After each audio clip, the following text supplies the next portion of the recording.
Oke teman-teman, tadi kita sudah bahas tentang capaian mata kuliah, kemudian pokok bahasan yang akan kita pelajari satu semester ke depan, dan yang terakhir tadi kita sepakati tentang penilaian, sistem penilaian. Selanjutnya kita langsung masuk saja pada bahan kajian kita yang pertama, yaitu tentang pendahuluan dalam proses atau pengolahan biologi ini. Jadi, yang pertama tadi pendahuluan itu isinya tentang definisi dan fungsi. Definisi dari proses biologis sendiri yang perlu teman-teman pahami, ada beberapa proses kan dalam biologis, pengolahan biologis. Jadi yang pertama yang sering kita dengar ada proses aerobik, proses anaerobik gitu ya. Mungkin yang kalian masih awam dengan istilah dari ketiga ini itu adalah anoksik. Nah, kalau proses aerobik, kalian sudah banyak yang tahu pengolahan jenis ini akan melibatkan oksigen di dalamnya. Artinya kalau proses biologis ini berarti mikroorganismenya itu membutuhkan oksigen, gitu ya. Jadi kalau dipanjangkan istilahnya seperti ini, proses pengolahan biologis yang terjadi dengan adanya oksigen. Jadi tanpa adanya oksigen dia tidak dinamakan proses aerobik, melainkan proses anaerobik tanpa adanya oksigen, gitu ya. Jadi kalau nggak ada oksigen, artinya dia prosesnya yang terjadi anaerobik. Tapi kalau ada oksigen, dia prosesnya aerobik. Nah, anoksik gimana? Nah, anoksik ini, dia ini dikatakan ada oksigen, dia tidak gitu.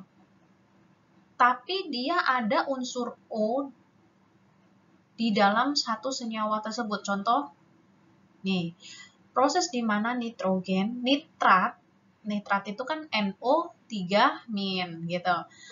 Dikonversi secara biologis menjadi gas nitrogen tanpa adanya oksigen. Atau sering kita sebut perubahan dari nitrat menjadi nitrogen, ya, NO3- menjadi N2, itu prosesnya namanya denitrifikasi. Jadi proses anoksik ini dia tanpa ada oksigen, tapi dia ada kayak misalnya NO3- gitu di dalam air limbah. Terus NO2-. Nah, ini namanya anoksik gitu. Ada unsur yang ada senyawa yang unsurnya itu salah satunya O gitu ya. Itu namanya anoksik. Selanjutnya dari ketiga proses tadi, baik aerob, anaerob, dan anoksik, kita juga bisa mengkombinasikan nih dari ketiganya. Jadi di dalam suatu pengolahan itu dia ada ketiga proses tersebut. Nah, tapi gini, kombinasi di sini maksudnya gini. Jadi ketika suatu instalasi pengolah air limbah mungkin yang sedang belajar juga tentang PBPAL ya, perencanaan bangunan pengolahan air limbah. Di situ prosesnya biasanya kan dari proses anaerobic baffle reaktor. Terus kemudian kolam fakultatif. Terus kemudian kolam maturasi, misalnya gitu ya. Nah, di sini ini prosesnya ini terjadi pengkombinasian antara ketiganya. Jadi di sini dia pertama itu anaerob, terus ini anoksik, terus ini aerob. Gitu ya. Nah, ketika kita mengolah air limbah itu, kita kan tentunya pengen air limbah yang kita keluarkan dari instalasi ini akan memenuhi baku mutu sungai atau baku mutu penerima, badan air penerima gitu kan. Nah, ketika kita cuma memanfaatkan anaerob sebagai unit pengolahan, ternyata DO-nya masih tidak memenuhi untuk dibuang di perairan ini. Sehingga kita harus meletakkan proses aerob juga di sini supaya oksigen DO ya, dissolved oksigen kan di baku mutu PP 82/2001, di situ kan juga dijelaskan kriterianya, misal badan air penerima ini kelas 1, atau kelas 2, atau kelas 3. Nah, itu DO-nya kan ada rentang yang telah diatur dan harus dipenuhi dari proses pengolahan ini. Gitu ya. Selanjutnya kita masuk di fungsi pengolahan. Jadi untuk fungsi pengolahan biologis ini kira-kira utamanya itu dipakai untuk menyisikan senyawa organik karbon di dalam air. Nah, senyawa organik karbon ini kita bisa ukur, kita bisa ketahui dari nilai parameter yang ada di air tersebut. Parameter apa aja itu? Banyak. Contohnya ada parameter BOD, TOC, COD. Ingat ya, BOD, Biological Oxygen Demand, yang mudah terurai ya. Total Organic Carbon, ini berarti keseluruhan, unsur C keseluruhan ya. Total Organic Carbon ini berarti unsur C organik keseluruhan. Nah, kalau COD ini Chemical Oxygen Demand ini untuk mengetahui bahan organik yang susah terurai gitu. Nah, selanjutnya ada nitrifikasi. Nitrifikasi ini perubahan dari amonia menjadi nitrat, ya kan? Masih ingat juga kan ya, oleh bakteri Nitrosococcus atau Nitrosomonas gitu ya. Nitrifikasi dan denitrifikasi ini. Kalau denitrifikasi kan tadi kebalikannya ya. Kalau denitrifikasi ini NO3 hasil dari proses nitrifikasi ya. Denitrifikasi itu NO3 menjadi N2 ya. Masih ingat ya harusnya ya di mata kuliah sebelumnya, mata kuliah semester awal kan sudah banyak disinggung juga, di PTL bahkan juga ada ya kan. Nah, selanjutnya untuk penyisian fosfor, pengolahan biologis ini juga bisa digunakan untuk menyisihkan fosfor. Karena untuk senyawa organik sendiri, ini unsurnya itu tidak hanya C dan H. Kan kalau yang kita ketahui, senyawa organik itu minimal ada unsur C dan H. Nah, selain C dan H, kan tadi minimal ya, artinya bisa lebih dari kedua unsur tersebut. Contohnya ada unsur N dan juga unsur P, fosfor itu ya. Selanjutnya yang terakhir untuk stabilisasi limbah. Stabilisasi limbah itu untuk menyamaratakan si air limbahnya, karena air limbah ini kan beda-beda ya kualitas dari sumber yang berbeda-beda ketika kita mau mengolah air limbah di instalasi pengolahan air limbah IPAL, itu kan kita mendapatkan sumber air limbah itu dari rumah A, B, C, D, C, sampai ABC sampai Z gitu ya. Nah, itu beda-beda karakteristiknya, sehingga kita perlu stabilisasi limbah ini. Nah, ini mengingatkan sedikit yang tadi antara TOC, COD, BOD. Jadi, kalau untuk TOC itu yang paling atas dia keseluruhan organik karbon ya. Keseluruhan organik karbon ini untuk COD sendiri ini adalah total dari yang non-biodegradable, yang susah terurai, dengan yang biodegradable, artinya mudah terurai. Nah, kalau BOD sendiri, ini ada large molecule may take hours or days to degrade, atau soft BOD, small molecule taken up directly. Jadi bahan organiknya itu bisa langsung dimakan sama si mikroorganisme. Kalau ini butuh waktu untuk dimakan, untuk terdegradasi. Nah, bisa dipahami ya. Terus, nah, di sini ini didetailkan nih fungsi dari pengolahan. Kalau yang tadi kan hanya per poin.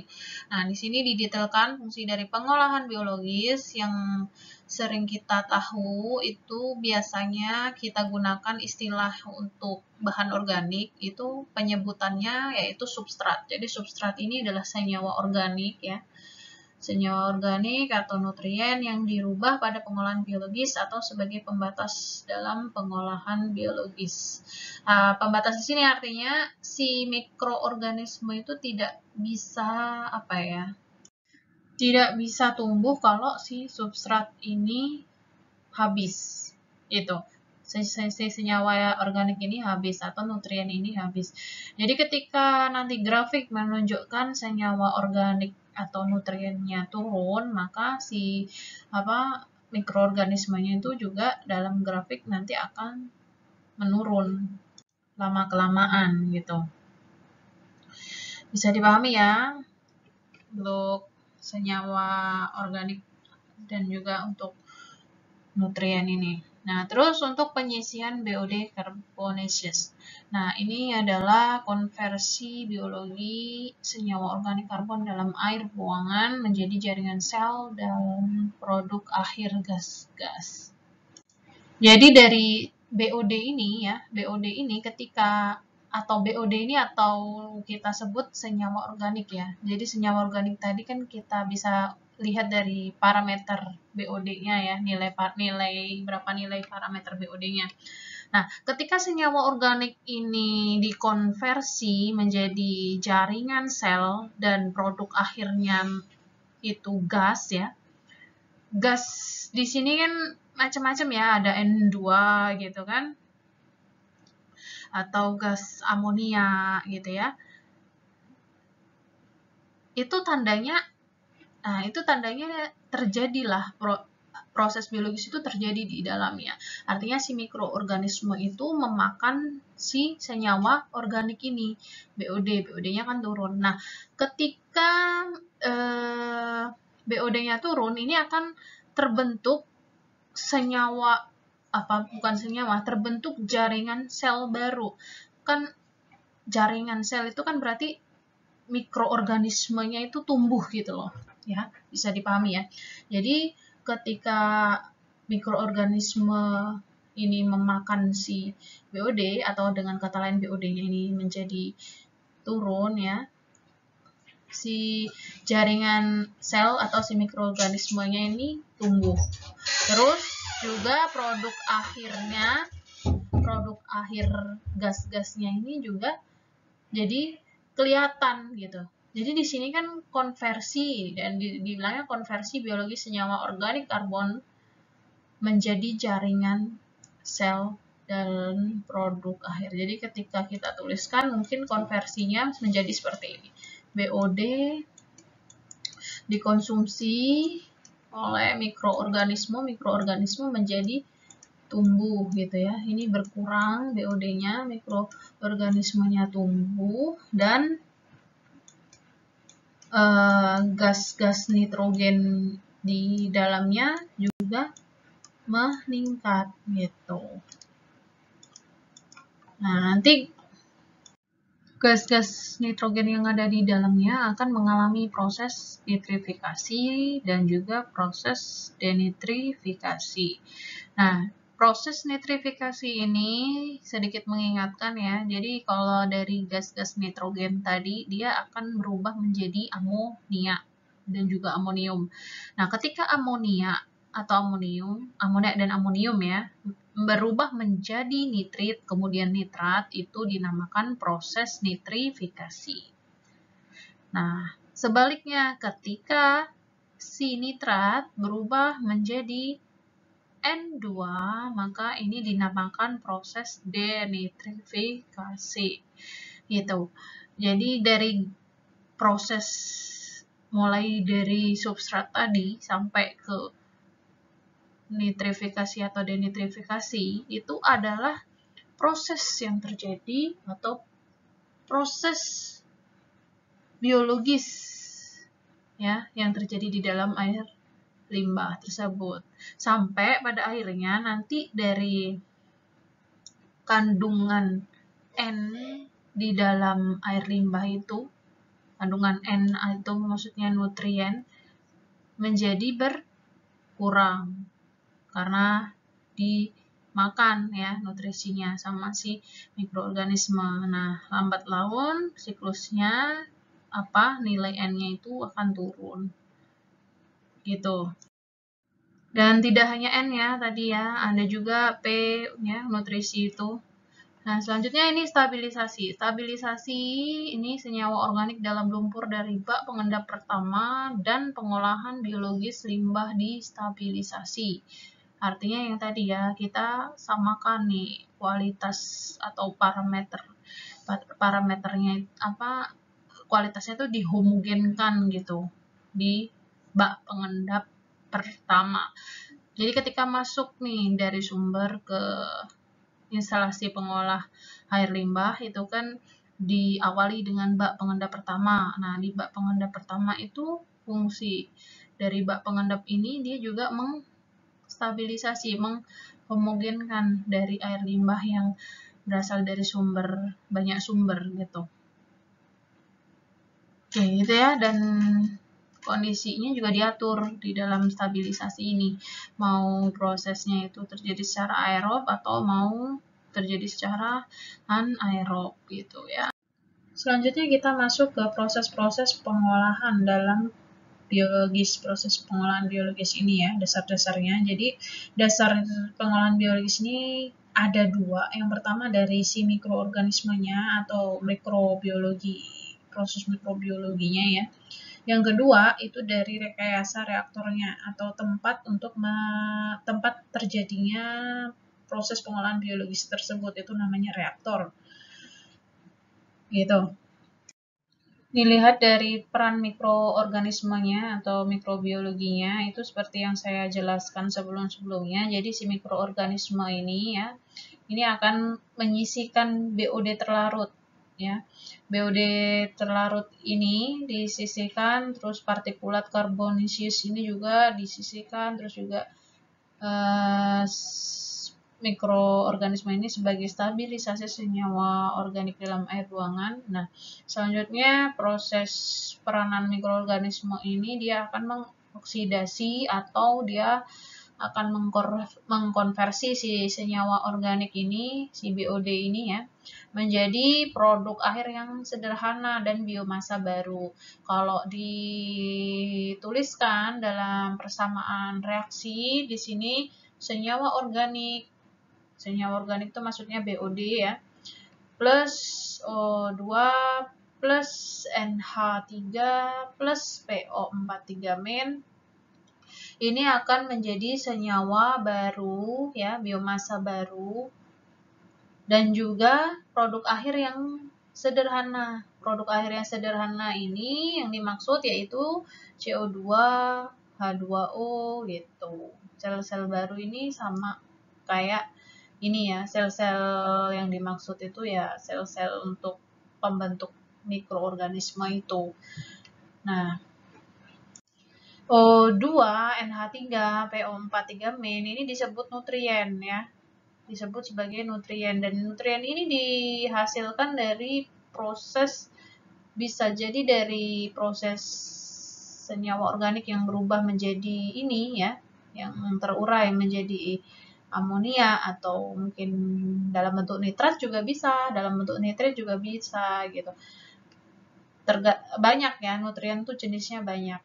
Jadi tidak serta-merta tidak harus yang seperti ini. Nah, sebenarnya kalau dari sumber air limbah yang mau diolah itu sebenarnya juga tanpa maksudnya di awal tuh juga pasti sudah ada kandungan nutrien tersebut, sudah ada tinggi gitu, sudah tinggi kandungan NH3, PO43-, sama O2 ini. Jadi di sumber air limbah sudah banyak mengandung ini gitu. Karena proses biologis itu tidak hanya terjadi dalam pengolahan biologis gitu. Ketika dia menjadi air limbah ya, masih dari sumber, itu kan proses biologis juga berlangsung di situ. Sehingga ketika masuk di dalam pengolahan biologis, ya dia sudah banyak mengandung ini karena udah terjadi sebelumnya proses-proses biologis tersebut.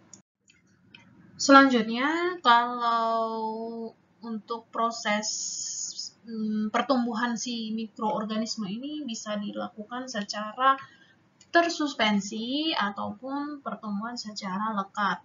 Nah, tersuspensi ini artinya dia si mikroorganismenya itu melayang-layang di dalam perairan gitu. Sama halnya kayak prinsipnya TSS itu, total suspended solid.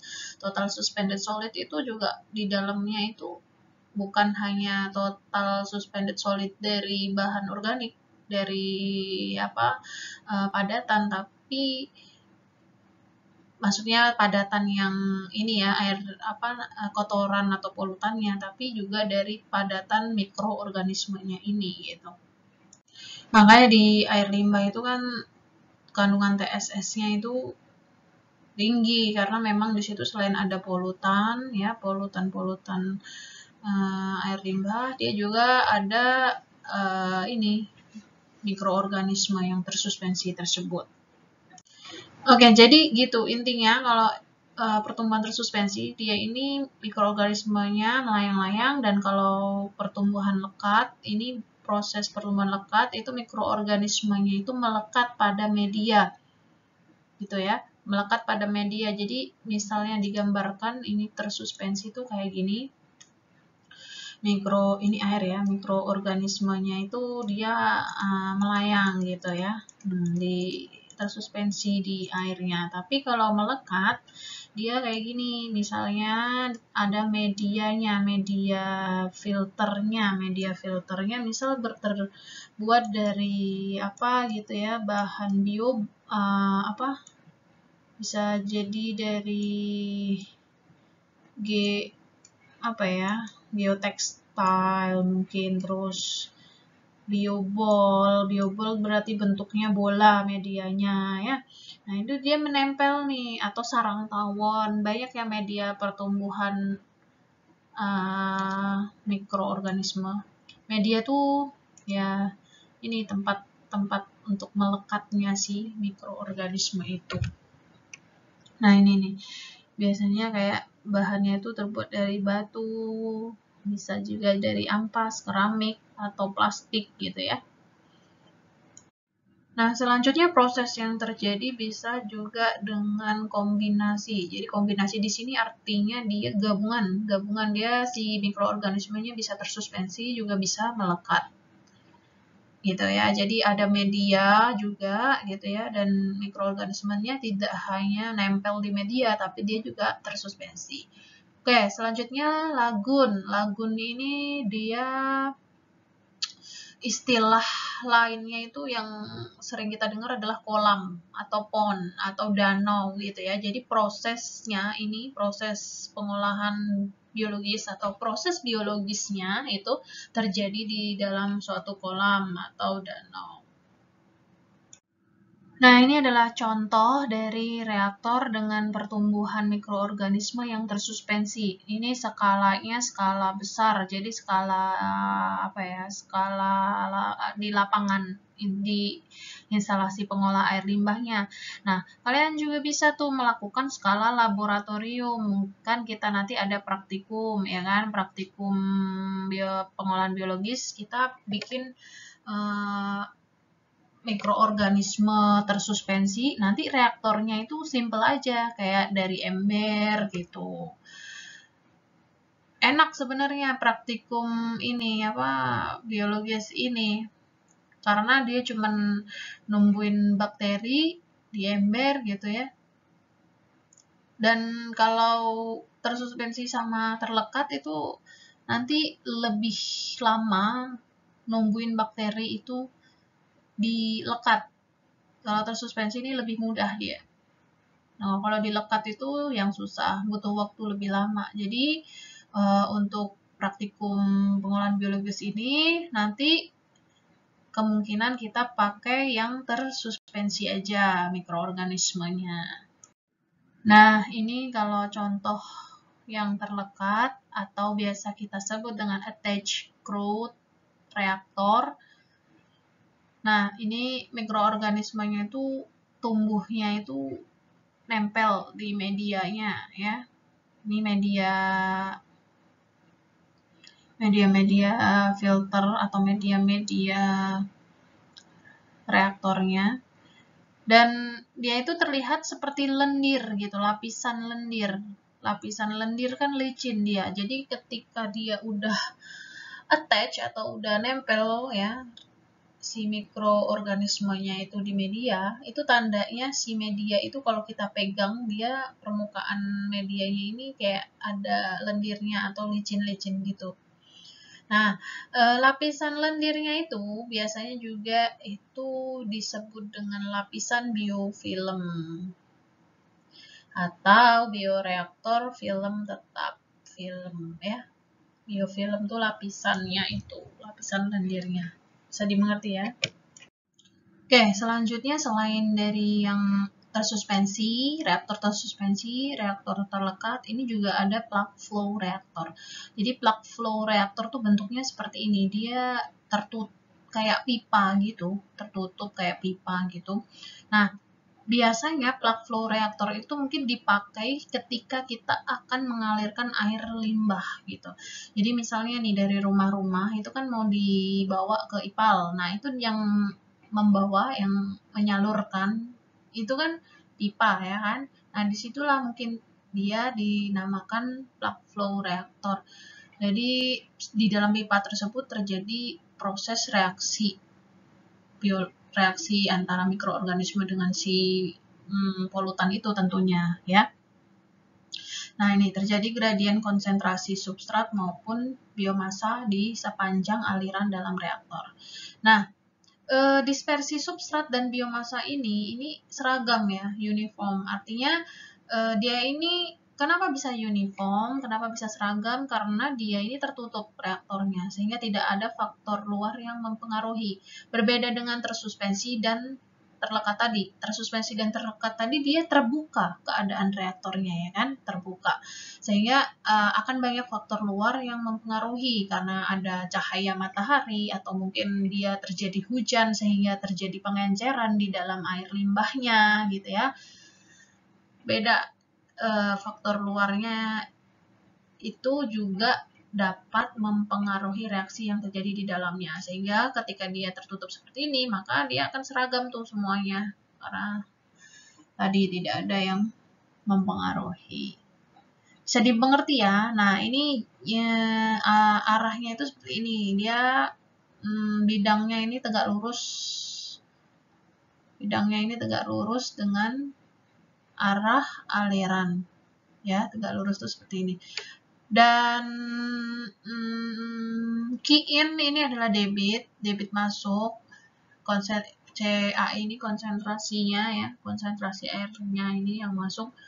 Kemudian di sini terjadi proses reaksi yang menyebabkan konsentrasinya tentunya juga mengalami perubahan. Misalnya BOD-nya di sini sekian, di sini mungkin lebih rendah karena sudah terjadi proses degradasi polutan tersebut oleh mikroorganisme, dan nanti ketika keluar juga mungkin akan lebih berkurang lagi seperti itu ya.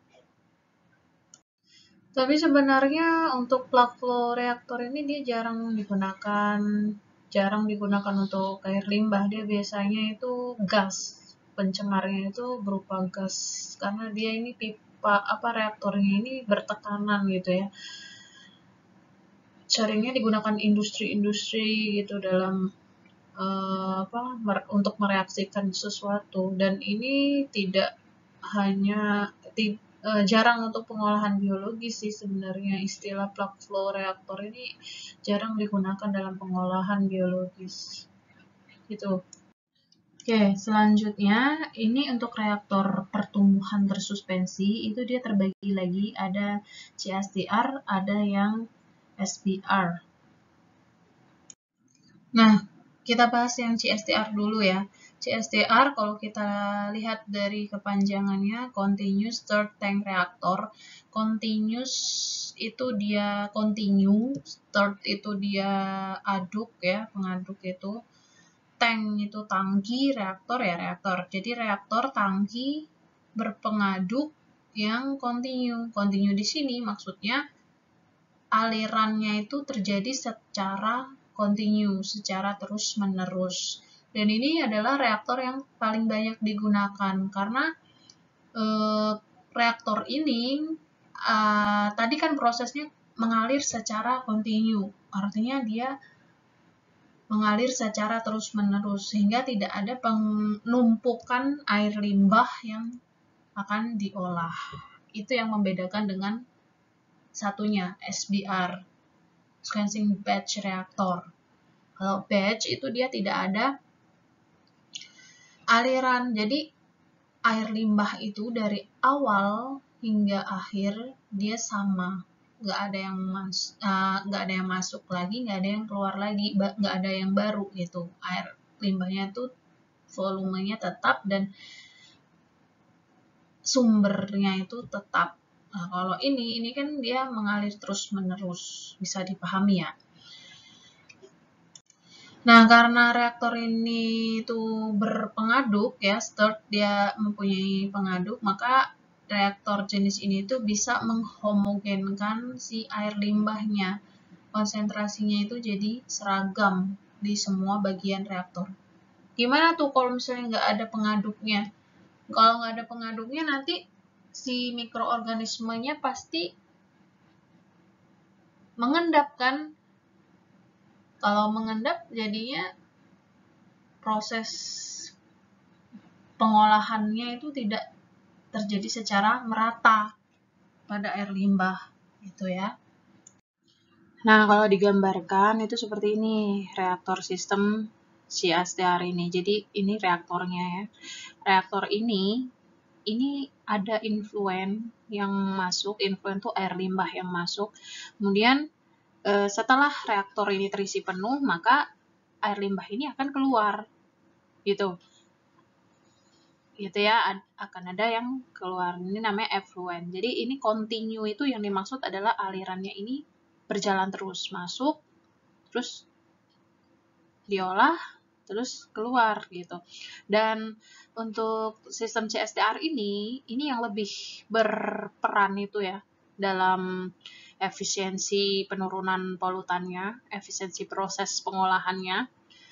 Ini lebih banyak ditentukan oleh waktu retensi sel dalam sistem. Waktu retensi sel ini maksudnya adalah umur sel, jadi umur si mikroorganisme.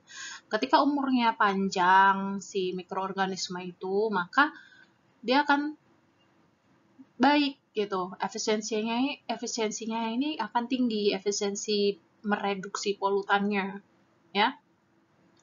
Tapi ketika dia mati ya, artinya umur selnya itu pendek, maka air limbahnya itu ya otomatis efisiensinya menjadi rendah. Efisiensi sendiri tahu ya, efisiensi itu apa.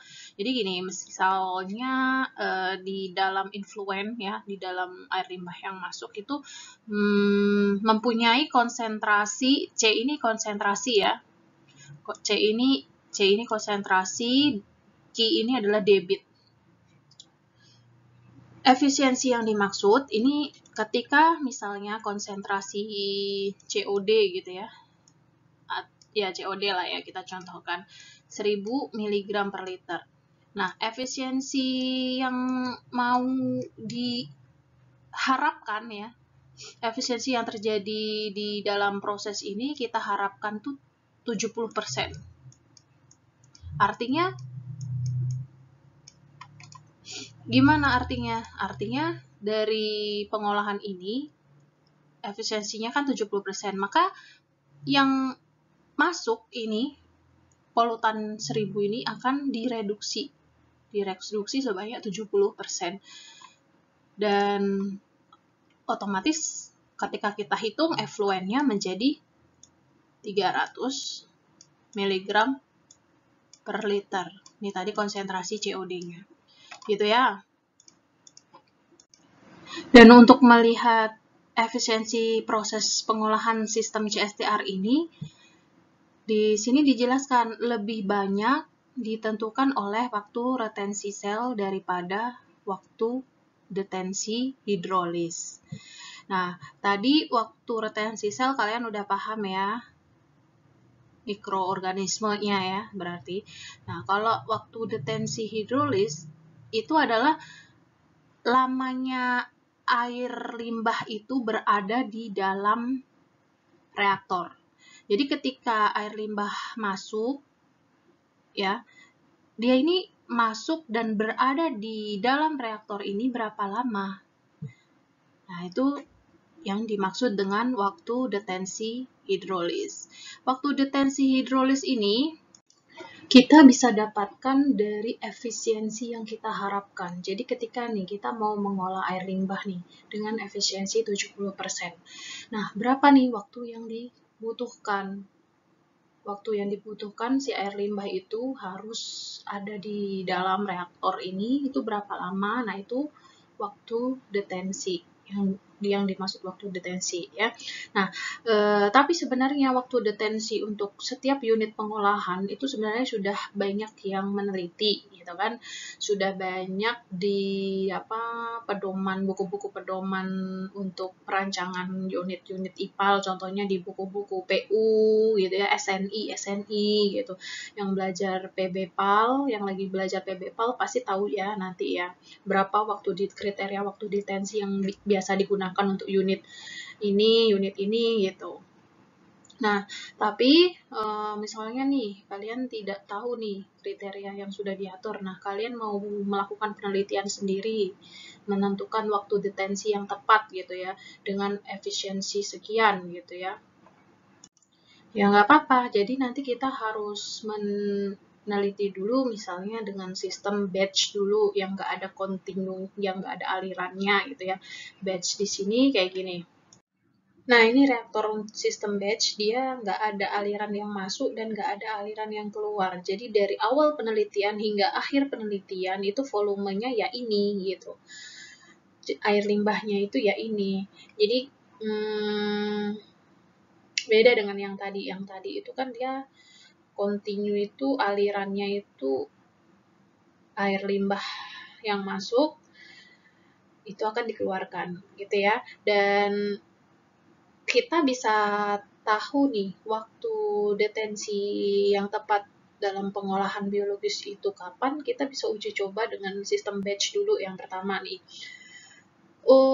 Dengan sistem batch itu ternyata dengan air limbah yang sama ya, air limbah yang sama, bukan air limbah yang baru tadi kayak yang sistem continue. Jadi ini ketika kita uji coba dengan air limbah yang sama untuk mereduksi polutan sebesar 70% di dalam reaktor ini, ternyata dibutuhkan waktu tinggal itu ya, waktu detensi di dalam reaktor ya, itu selama 5 hari misalnya gitu, 5 hari. Jadi dalam waktu 5 hari ini si polutan yang tereduksi itu sebesar 70%. Nah, nanti ketika kita sudah tahu ini ya, ternyata butuh waktu 5 hari nih. Nah, kita bisa aplikasikan ini ke dalam sistem kontinu gitu. Ketika dia masuk ke yang kontinu kan tadi gini reaktornya. Nah, si air limbah kan masuk nih. Nah, proses masuknya air limbah ini kan dia otomatis kan mengisi yang bawah dulu ya kan, sebelum dia keluar. Nah, proses mengisinya ini kita harus setting selama 5 hari. Bisa nggak nyeting 5 hari?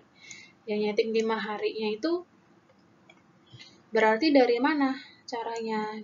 Q sama dengan V volume per waktu gitu. Nah, ini udah kaitannya nanti belajar PBPAL ya, desain.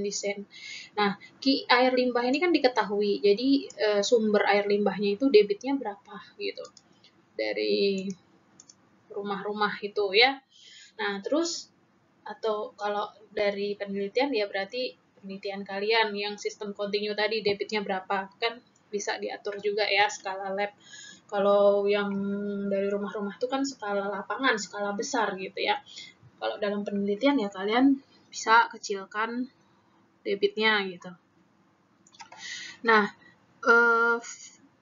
T ini kan tadi diketahui dari sistem batch yang udah kita rancang di awal, ternyata 5 hari ya, tinggal dimasukkan di T-nya 5 hari.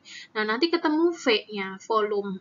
Dan volume inilah yang kita atur buat mendesain sistem kita nanti di continue atau di lapangan ya, karena di lapangan pasti sistemnya, lapangan itu kan skala besar, pasti sistemnya continue, nggak mungkin batch. Kalau batch ini biasanya skala lab, skala kecil gitu ya. Semoga bisa dimengerti ya. Kalau kurang mengerti, teman-teman boleh nanya langsung ke saya. Yang di Batam boleh datang ke ruangan, atau yang di luar Batam boleh telepon saya. Nah, ini adalah proses-proses biologis yang sering digunakan untuk pengolahan air buangan. Jadi, jenisnya ini ada aerob, anaerob, anoksik, gabungan ketiganya sama proses kolam, ya kan tadi kan. Nah, nanti di aerob sendiri itu ada tersuspensi, ada terlekat gitu ya. Nanti di anaerob juga sama, ada tersuspensi, ada terlekat. Di anoksik juga sama gitu ya. Nah, ini adalah nama-nama yang sering digunakan untuk penyebutan ini pengolahan biologisnya pakai apa gitu ya. Dan ini tuh banyak sekali. Kalian mungkin ini akan banyak yang sama juga gitu. Contoh kayak misalnya nih kolam aerasi ini, terus digesti aerobik ini nih hampir sama juga, hampir sama gitu. Cuman kayak orang itu punya istilah sendiri-sendiri untuk menyebut gitu ya, tapi sebenarnya prosesnya ini, prinsipnya itu sama. Dia aerob, dia tersuspensi gitu. Kalau ini penggunaannya, jadi di sini untuk menyisihkan BOD sama proses nitrifikasi ya. Proses nitrifikasi kan menghasilkan nitrat ya, itu bisa pakai ini gitu. Terus kalau untuk ya inilah ya penggunaannya ini. Sebenarnya hampir-hampir mirip juga penggunaannya itu. Ini intinya kan dia untuk menghilangkan BOD, terus nutrien gitu-gitu kan tadi kan, seperti yang dijelaskan sebelumnya. Nah, ini untuk yang aerob tapi pertumbuhannya lekat, ada tracking filter, logging filter. Kalian kalau mau tahu, kalian bisa googling bagaimana bentuknya ya. Terus ini kombinasi, kalau yang aerob tapi yang kombinasi suspensi dan lekat, pakai proses biofilter aktif. Terus ini proses yang anoksik. Di anoksik juga sama, ada yang tersuspensi, ada yang lekat, tapi nggak ada yang kombinasi. Terus untuk proses anaerob ini ada tersuspensi. Tersuspensi nama-nama yang sering digunakan ini ya, kalau proses anaerob. Selanjutnya ini yang lekat untuk anaerob. Lalu jenis yang kombinasi aerob, anoksik, dan anaerob untuk yang tersuspensi. Nah, ini nih prosesnya bisa terjadi dalam satu tahap.